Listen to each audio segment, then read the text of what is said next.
Good evening all of you. स्वागत है आप सभी मित्रों का आज की मुलाकात में। बीआरबीएल इंपॉर्टेंट टॉपिक सीरीज पर लगभग हम सारी बातचीत कर चुके हैं। मॉड्यूल ए, बी, सी और लगभग डी, इसके सारे के सारे टॉपिक कवर हो चुके हैं।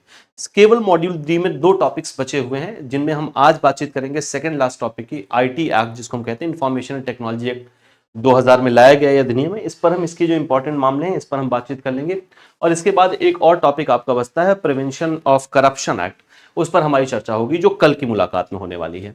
अब ये सारे टॉपिक हमारे कल कवर हो जाएंगे। इसके बाद क्या है, इसके बाद हम चर्चा करेंगे जो इंपॉर्टेंट केस लॉज हैं। मैं सब कुछ आपको यहीं से बता रहा हूँ, सारी बातें आपको यहीं पर पढ़ाई जा रही हैं। अगर आप इस क्लास में लगातार बने रहे हैं, बने रहेंगे तो आपका पूरा कॉन्सेप्ट यहीं से क्लियर हो जाएगा। जितने मतलब पूरा कॉन्सेप्ट का मतलब है जितने भी इंपॉर्टेंट कॉन्सेप्ट्स हैं वो यहां से क्लियर हो जाएंगे। इसके बाद हम एमसीक्यू सीरीज के माध्यम से भी आपके सीआईबी की प्रिपरेशन के लिए जुड़ेंगे और एमसीक्यू के थ्रू भी हम आपका पूरा सिलेबस कवर करने वाले हैं। बस आप लगातार इस चैनल से बने रहें ताकि आपकी सारी चीजें आपको मिलती रहे और समय से आप पढ़ते रहें। तो केस लॉस पर भी हम बात करेंगे क्योंकि इस बार अगर मैं अभी के एग्जामिनेशन की बात करूं जो 2025 जून में बीता है, 28 जून को आपका ये पेपर था बीआरबीएल का। वहां पर मोहरी बीबी से सवाल पूछा गया था। मोहरी बीबी धर्मोदर दास का एक केस लॉ है, इंडियन कॉन्ट्रैक्ट एक्ट से वो संबंधित है, वो केस लॉ पूछा गया था। तो ऐसे जितने भी इंपॉर्टेंट केस लॉज हैं उन पर मैं आपसे बातचीत करूंगा, लेकिन पहले ये पूरा सिलेबस का जो इंपॉर्टेंट टॉपिक है उनको हम कवर कर लेंगे। तो तुरंत बाद उसके बाद वो केस लॉ शुरू हो जाएंगे। तो आज हमारी जो बातचीत होने वाली है वो इंफॉर्मेशन टेक्नोलॉजी एक्ट 2000 में लाया गया ये अधिनियम, इस पर हमारी बातचीत होगी। इसमें अगर हम टोटल सेक्शन की बात करें, इस अधिनियम में अगर हम टोटल सेक्शंस की बात करें तो टोटल सेक्शन है इसमें भैया 94। टोटल सेक्शन कितने हैं इसमें? 94। लेकिन इसमें से जो सेक्शन नंबर 91, 92, 93 और 94 ये ओमिटेड है, इनको हटा दिया गया है। ये ओमिटेड सेक्शन है, इसलिए 90 सेक्शन आपको वहां पर देखने को मिलेंगे। वैसे जो टोटल सेक्शन अधिनियम में लिखे गए थे वो 94 सेक्शन थे। क्लियर है? 94 सेक्शन थे। अब इंफॉर्मेशन एंड टेक्नोलॉजी एक्ट पर क्या क्या हमारी बातचीत होगी। सबसे पहले हम देखेंगे कि आईटी एक्ट लाया क्यों गया, इसका उद्देश्य क्या है आईटी एक्ट लाने का, आईटी एक्ट काम क्या करता है। आईटी एक्ट में कुछ इंपॉर्टेंट चीजें हैं जैसे सर्टिफाइंग अथॉरिटी क्या होता है, सर्टिफाइंग अथॉरिटी का कंट्रोलर कौन होता है, इसके अलावा डिजिटल सिग्नेचर किसे कहा जाता है, और अगर हम ब्रीच करते हैं इस एक्ट को, इसके प्रोविजंस को, तो क्या पेनल्टीज पड़ेंगी, उन पर हमारी बातचीत होगी। तो ये चर्चा है जो आज हमें पूरी इस क्लास में करनी है। सबसे पहले बात करते हैं कि इंफॉर्मेशन टेक्नोलॉजी एक्ट क्यों लाया गया। देखिए आईटी अधिनियम लाया गया था कई कारणों से। क्योंकि 2000 के आसपास आप देखेंगे तो इंटरनेट का प्रयोग भारत में हो चुका था, लेकिन और ये धीरे धीरे तेजी से बढ़ भी रहा था, जो आज बहुत जबरदस्त तरीके से बढ़ चुका है। इसलिए जो आपका सिर्फ कम्युनिकेशन ही नहीं बल्कि इंटरनेट के माध्यम से, इलेक्ट्रॉनिक मीन्स के माध्यम से आज आप ट्रांजैक्शंस भी करते हैं, वस्तुओं को खरीदते हैं, बेचते हैं, कम्युनिकेशन तो करते ही करते हैं। तो लगभग सारे काम आप इंटरनेट के माध्यम से कर रहे हैं, इंफॉर्मेशन टेक्नोलॉजी का इस्तेमाल करते हैं। तो इंफॉर्मेशन टेक्नोलॉजी एक्ट लाने का उद्देश्य ये था कि इंफॉर्मेशन टेक्नोलॉजी को आईटी एक्ट के अंतर्गत जो आपकी इलेक्ट्रॉनिक मीन्स के माध्यम से जो भी ट्रांजैक्शंस आप कर रहे हैं, जो कम्युनिकेशंस आप कर रहे हैं, जो कुछ भी आप शेयर कर रहे हैं, उसको प्रोटेक्ट किया जा सके, उसको उसके प्रोटेक्शन को एक लीगल फ्रेमवर्क में लाया जा सके, पेनल्टीज बताई जा सकें, इनके अलावा क्या प्रोविजन को ब्रीच करने के लिए कौन से ऑफेंसेस होंगे इनकी बातचीत की जा सके।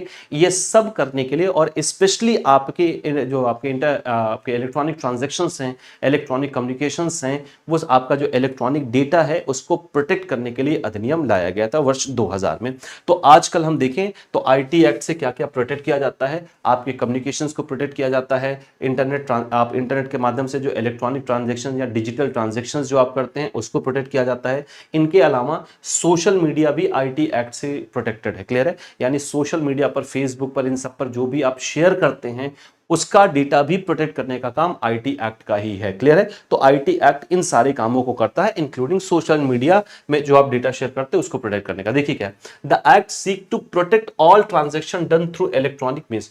कोई भी जो ट्रांजैक्शन आप करते हैं इलेक्ट्रॉनिक मीन्स से उसको प्रोटेक्ट करने के लिए। इसके अलावा मैंने भी आपसे पीछे बताया कि अब आप इलेक्ट्रॉनिक मीन्स का उपयोग करके खरीदते हैं, बेचते हैं, मार्केट प्लेस भी पूरी तरीके से धीरे धीरे इलेक्ट्रॉनिक होता चला जाए। तो ई कॉमर्स भी इससे कंट्रोल किया जाता है। E commerce has reduced paper work used for communication purpose. It also gives legal protection to communication and the exchange of information through electronic means. अब जो ई कॉमर्स आया है उसकी वजह से पेपर वर्क बहुत ज्यादा कम हो गया है, लेकिन आपको अपनी कई सारी इंफॉर्मेशन शेयर करनी पड़ती। तो आपकी वो इंफॉर्मेशन कैसे प्रोटेक्टेड होगी, आपने जो कुछ शेयर किया है वो कैसे प्रोटेक्टेड किया जाएगा उस इलेक्ट्रॉनिक प्लेटफॉर्म पर, यह भी तय करता है आपका IT act. It protect the digital signature that used for short of legal authentication. Digital signature इसी अधिनियम में डिफाइन किया गया है। जब सेक्शन 3 सबसेक्शन ए में आप देखेंगे, सेक्शन 15 में आप जाके देखेंगे तो डिजिटल सिग्नेचर की चर्चा हुई है। डिजिटल सिग्नेचर क्या है, अभी हम इसको चर्चा करेंगे। तो इस अधिनियम के अकॉर्डिंग ही डिजिटल सिग्नेचर दिया जाता है।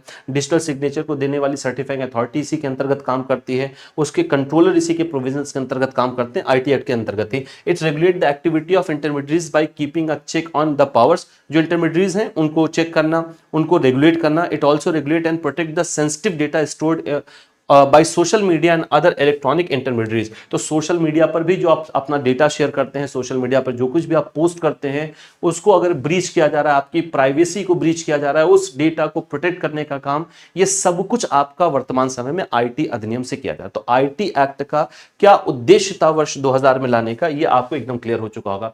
अब देखते हैं आईटी एक्ट के अंतर्गत इलेक्ट्रॉनिक गवर्नेंस क्या होता है। देखिए, गवर्नेंस का मतलब होता है प्रशासन। क्लियर है? जो सरकार आपके लिए प्रशासनिक कार्य करती है वो गवर्नेंस कहलाता है। क्लियर है? सरकार आपके जीवन को आसान बनाने के कई तरीके के रूल्स, नॉर्म्स, डायरेक्शंस देती है, वो आपके प्रशासनिक कार्यों के अंतर्गत आते हैं। अगर यही सारे प्रशासनिक कार्य इलेक्ट्रॉनिक मींस का उपयोग करके किया जा रहा हो, इंटरनेट के माध्यम से किया जा रहा हो, मोबाइल के माध्यम से किया जा रहा हो, नेटवर्क्स के माध्यम से किया जा रहा हो, यही सारे काम, यानी अगर ये जो गवर्नेंस है ये इलेक्ट्रॉनिक मींस के थ्रू अगर किया जा रहा हो, तो इसी को हम कहते हैं इलेक्ट्रॉनिक गवर्नेंस या ई गवर्नेंस के नाम से इसको जाना जाता है, जो आईटी एक्ट में ही डिफाइन किया गया। ई गवर्नेंस क्या करता है? ई गवर्नेंस गवर्नेंस को और स्मूथ बनाता है, बैरियर्स बनाता है, स्पीडी गवर्नेंस कर बताओ, और कम लोगों की इसमें आवश्यकता पड़ती है, इसलिए मैन पावर इसमें बहुत ज्यादा जरूरत नहीं होती। तो ई गवर्नेंस क्या है? गवर्नेंस का मतलब जो सरकार आपके लिए, जो सरकार आपके कार्य को, आपके कामकाज को कंट्रोल करने के लिए जो रूल्स, नॉर्म्स, रेगुलेशंस आपके ऊपर इंप्लीमेंट करती है वो प्रशासन कहलाता है, उसी को हम गवर्नेंस के नाम से जानते हैं। और अगर ये इलेक्ट्रॉनिक मींस का उपयोग करके किया जा रहा है तो इसे हम किस नाम से जानते हैं? ई गवर्नेंस के नाम से आपको हम जानते हैं। जैसे आजकल आप लोगों ने देखा होगा कि अगर आप बिना हेलमेट के अपनी बाइक चला रहे हैं, या बिना सीट बेल्ट के कार चला रहे हैं, या ड्रिंक एंड ड्राइव कर रहे हैं, या ओवर स्पीडिंग अगर आप कर रहे हैं, तो आपका जो चालान है वो ऑटोमेटिकली कैमरे के माध्यम से आपका चालान हो जाता है। आप जैसे ही लॉगिन करेंगे जो उत्तर प्रदेश सरकार की या भारत सरकार, अब तो भारत सरकार का भी ई परिवहन नाम से, नेक्स्ट जनरेशन परिवहन नाम से एक ऐप है, उस पर आपका चालान वगैरह आ जाता है, आप अपने चालान का पेमेंट भी वहीं से कर सकते हैं। तो ये सबसे अच्छा एग्जांपल है ई गवर्नेंस का। क्लियर है? तो ई गवर्नेंस क्या है? जब गवर्नेंस हम इलेक्ट्रॉनिक मींस के माध्यम से सरकार करती है, अब ये मोबाइल के माध्यम से या क्या नाम है आपका इंटरनेट का उपयोग करके, कंप्यूटर सिस्टम का उपयोग करके, तो वो ई गवर्नेंस के अंतर्गत आता है, जो इसी से कंट्रोल होता है आईटी एक्ट से। E governance mean electronic governance है ना। ई गवर्नेंस का मतलब electronic governance is using information and communication technologies such as wide area network, जो WAN होता है, या इंटरनेट हो गया, या मोबाइल कंप्यूटिंग हो गया। तो जो कम्युनिकेशन जो आपका इलेक्ट्रॉनिक गवर्नेंस का मतलब जो गवर्नेंस आईटी टेक्नोलॉजी का उपयोग करके किया जाता है, जैसे आपका कंप्यूटर सिस्टम हो गया, इंटरनेट हो गया, मोबाइल कंप्यूटिंग हो गई, मोबाइल्स के माध्यम से, वो सब ई गवर्नेंस के अंतर्गत आता है। क्लियर है? Various level of the government and the public sector and beyond the purpose of enhancing governance. Chapter 3 of the IT act deals with the e governance and give legal recognition to electronic record. अब जो आपका chapter 3 है IT act का, e governance के माध्यम से जो electronic records create होते हैं उनको ये लीगल रिकॉग्निशन प्रोवाइड करता है। ऐसा नहीं कि अगर आपको चालान आपके मोबाइल फोन पर भेज दिया गया है, ये ई गवर्नेंस का एक बहुत अच्छा एग्जांपल है, तो जो चालान भेजा गया वो वैलिड नहीं, वो आईटी एक्ट के अंतर्गत पूरा वैलिड डॉक्यूमेंट माना जाएगा, तो उसको वैलिडेशन प्रोवाइड करने का काम करता है। एंड इलेक्ट्रॉनिक सिग्नेचर इसी के अंतर्गत आते हैं। तो section 3, section 5, section 15, section 3 subsection 1 में आपको इलेक्ट्रॉनिक सिग्नेचर की चर्चा दिखाई देगी। तो इलेक्ट्रॉनिक सिग्नेचर को जो है ऑथेंटिकेट करने का काम भी करता है आपका आईटी एक्ट। अब होता क्या है भैया, इलेक्ट्रॉनिक सिग्नेचर या डिजिटल सिग्नेचर किसको हम कहते हैं? देखिए, डिजिटल सिग्नेचर क्या है? एक क्रिप्टोग्राफिक मेथड होगा, बहुत ध्यान से समझिएगा। डिजिटल सिग्नेचर क्या है? एक क्रिप्टोग्राफिक मेथड है, या इसको आसान भाषा में कहें एक एल्गोरिदम है, एक इलेक्ट्रॉनिक मेथड है किसी डेटा को वेरीफाई करने के लिए, किसी डेटा को ऑथेंटिकेट करने के लिए जिस एल्गोरिदम या जिस क्रिप्टोग्राफिक मेथड का उपयोग किया जाता है उसको हम डिजिटल सिग्नेचर कहते हैं। जैसे एग्जांपल के तौर पर मान लेते हैं मुझे आईटी एक्ट की तरफ से कोई पेपर आया कि भैया ये आप पढ़िए और यहाँ पर आप अपना वेरीफाई करिए कि ये बातें क्या सही हैं। जैसे कोई इंक्वायरी आई या आईटी एक्ट की तरफ से आपका कोई टैक्स का पेमेंट होना है, आपका वो चालान आया है कि भैया आपका ये टैक्स, आपके ऊपर ये टैक्स बर्डन है, आप इसे पे करिए, तो आईटी एक्ट की तरफ से मुझे कोई पेपर भेजा गया, मैंने वो सारी चीजें पढ़ी और उस पर मुझे नीचे सिग्नेचर करना है, तो मैं यहाँ पर अपना डिजिटल सिग्नेचर कर सकता हूँ। डिजिटल सिग्नेचर क्या होगा, अब जैसे आपके जो चार्टर्ड अकाउंटेंट वगैरह होते हैं, ये अपना डिजिटल सिग्नेचर वेरीफाई करवाते हैं इसी अधिनियम के अंतर्गत सर्टिफाइंग अथॉरिटी से। अब वो क्या है, एक क्रिप्टोग्राफिक मेथड होता है। क्या है, एक तरीके का क्रिप्टोग्राफिक मेथड है। वो जैसे ही उसमें अपना डिजिटल सिग्नेचर एंटर करते हैं, वो पूरे डॉक्यूमेंट को क्या कर देता है, इनक्रिप्टेड कर देता है। अब उसे और कोई नहीं पढ़ सकता है। तो आप अगर डिजिटल सिग्नेचर करते हैं तो ये अथेंटिकेट करता है कि इसको ओरिजिनल सेंडर ने ही भेजा है, बीच में किसी ने इसको ब्रीच नहीं किया है, ये अथेंटिकेटेड डेटा है।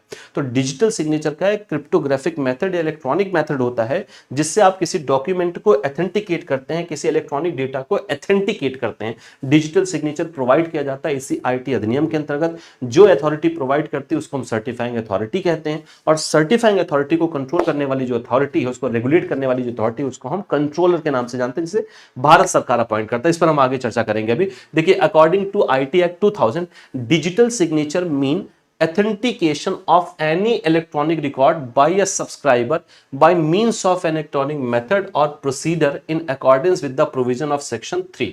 क्लियर है।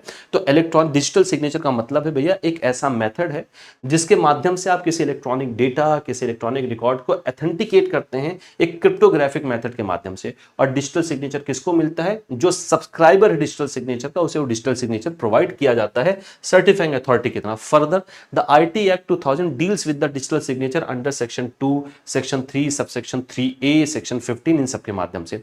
अब इस अधिनियम में भी डिजिटल सिग्नेचर की एक डेफिनेशन दी गई है, section 2 subsection 1 sub clause P में दिया गया। Digital signature means authentication of any electronic record by subscriber by means of electronic method और procedure in accordance with the provision of section 3। Clear है। Section 3 मतलब IT act का। तो digital signature का मतलब ऑथेंटिकेशन की एक तरीका है, एक प्रक्रिया है जिसके माध्यम से सब्सक्राइबर इलेक्ट्रॉनिक मेथड का उपयोग करके किसी डेटा को ऑथेंटिकेट करता है। क्रिप्टोग्राफिक मेथड के माध्यम से क्या किया जाता है बाबू, ऑथेंटिकेट किया जाता है। अब डिजिटल सिग्नेचर जो अथॉरिटी आपको प्रोवाइड करती है वो कहलाती है सर्टिफाइंग अथॉरिटी। तो सर्टिफाइंग अथॉरिटी का काम ही होता है आपको डिजिटल सिग्नेचर इशू करना। और सर्टिफाइंग अथॉरिटी को जो बॉडी कंट्रोल करती है उसे हम कहते हैं कंट्रोलर ऑफ सर्टिफाइंग अथॉरिटी, या केवल कंट्रोलर के नाम से भी हम कई बार इसको जानते हैं। कंट्रोलर को अपॉइंट करता है केंद्र सरकार। केंद्र सरकार की जिम्मेदारी कंट्रोलर को अपॉइंट करना। कंट्रोलर क्या करता है भैया, सर्टिफाइंग अथॉरिटी को रेगुलेट करता है, सर्टिफाइंग अथॉरिटीज के लिए नियम बनाता है, उसको लेट डाउन करवाता है, उसको रिव्यू करता है। ये सारे काम सर्टिफाइंग अथॉरिटी के लिए कौन करता है, controller. The controller of certifying authorities has been appointed by the central government under section 17 of the IT act for purpose of the IT act. The office of the certifying authority came into existence on November 1, 2000। Clear है। तो 1 नवंबर 2000 से इसका office existence में आया, यानी government ने इसको establish किया था। अब पेनल्टीज क्या है बाबू जो आपको आईटी एक्ट के अंतर्गत देनी पड़ सकती है और कौन कौन सी कंडीशन में। If a person other than the owner uses the computer system and damages it, अगर ओनर के अलावा कोई भी व्यक्ति किसी कंप्यूटर सिस्टम को यूज करता है तो उसे डैमेज करता है, उस केस में उसको डैमेजेस पे करने होंगे, यानी कॉम्पनसेशन पे करना होगा।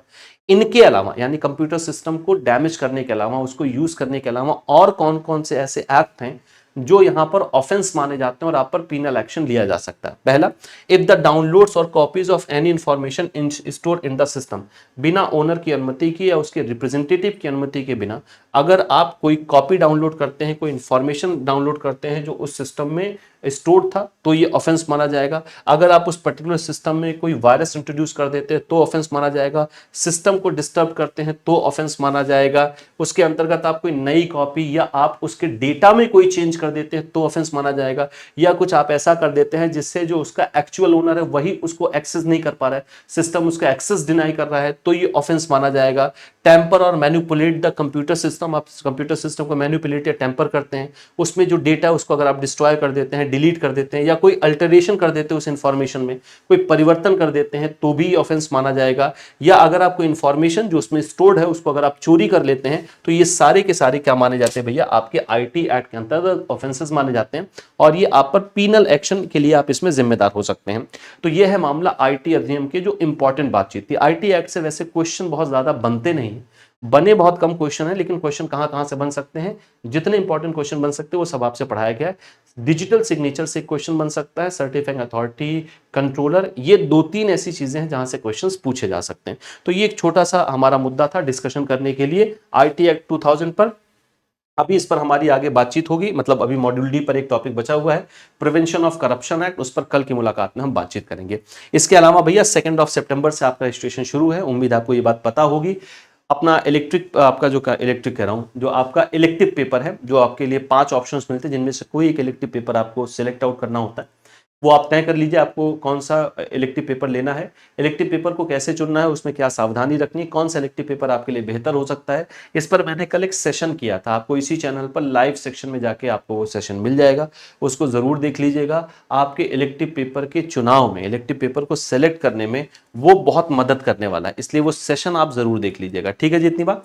इसके अलावा हमारे सारे ही महापैक सीआईबी के सारे ही लाइव बैचेस पर आपके लिए एक डबल सेल ऑफर लॉन्च किया गया है।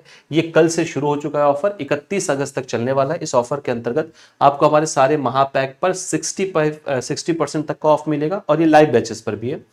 डबल बेनिफिट सेल इसलिए कह रहे हैं, एक तो 60% का ऑफ मिल रहा है सारे महापैक सारे लाइव बैचेस पर, और अगर आप कूपन कोड इस्तेमाल करते हैं ऑगस्ट 200, तो आपको इनके अलावा एडिशनल 200 का फ्लैट डिस्काउंट और मिल जाता है। उस फ्लैट डिस्काउंट के लिए कूपन कोड है ऑगस्ट 200।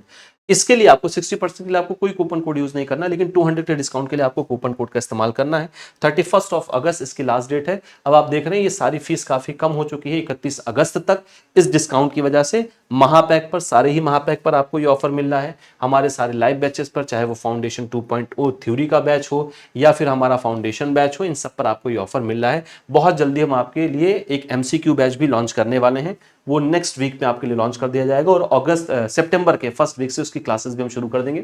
उसकी डेट वगैरह हम यहीं से आपको कंफर्म करते रहेंगे। ठीक है, आप अगर सिंगल सब्जेक्ट सब्सक्राइब करना चाहते हैं तो सिंगल सब्जेक्ट भी आपके पास अवेलेबल है, चाहे वो बीएफएम हो, चाहे बीएफएम हो, बीआरबीएल हो, या फिर आप इलेक्टिव पेपर की अगर बात करें तो ह्यूमन रिसोर्स मैनेजमेंट की हम आपसे चर्चा करते हैं। एबीएफएम आपका कंपलसरी पेपर सिंगल मिल जाता है आपको। इसके अलावा सेंट्रल बैंकिंग इलेक्टिव पेपर में आप हमारे यहाँ से ले सकते हैं, मतलब हमसे पढ़ सकते हैं। रूरल बैंकिंग है और रिस्क मैनेजमेंट है। अगर आप महापैक लेते हैं तो आपको ये इलेक्टिव पेपर अलग से परचेज करने की आवश्यकता नहीं, और इस इलेक्टिव पेपर पर भी 200 का डिस्काउंट आपको मिला हुआ है। इसकी जो एक्चुअल फीस थी वो 800 रुपए थी, 200 के बाद भी फीस कितनी हो गई है, 599। क्लियर है, तो 599 इसकी फीस हो चुकी है। 31 अगस्त इस डिस्काउंट की लास्ट डेट है आपके लिए। कूपन कोड आपको आपके स्क्रीन पर दिख रहा होगा, कूपन कोड आपको यूज करना है अगस्त 200, 60% के डिस्काउंट के अलावा। लेकिन ये जो आपका 60% और कूपन कोड है, ये दोनों चीजें आपको जो मिल रही हैं वो महापैक और लाइव बैचेस पर मिल रही हैं। 31 अगस्त इसकी लास्ट डेट है। कुछ और आप मुझसे जानना चाहते हैं, पूछना चाहते हैं, तो इस क्यूआर कोड को स्कैन करके आप मुझसे जुड़ सकते हैं। आपके सारे सवालों के जवाब के लिए मैं इस ग्रुप पर लगातार बना रहता हूं। क्यूआर कोड स्कैन करने में कोई दिक्कत आ रही है तो टेलीग्राम पर आप सर्च करें आशीष सर जेआईबी सीआईबी एग्जाम्स, आप इस माध्यम से भी मुझसे जुड़ सकते हैं। तो आज के लिए फिर इतनी ही बात रखते हैं, मिलते हैं इन बैचेस में और अपनी तैयारी जबरदस्त तरीके से शुरू करते हैं। 2 सितंबर से आपका रजिस्ट्रेशन शुरू हो रहा है नवंबर दिसंबर एग्जाम के लिए। बहुत बहुत धन्यवाद।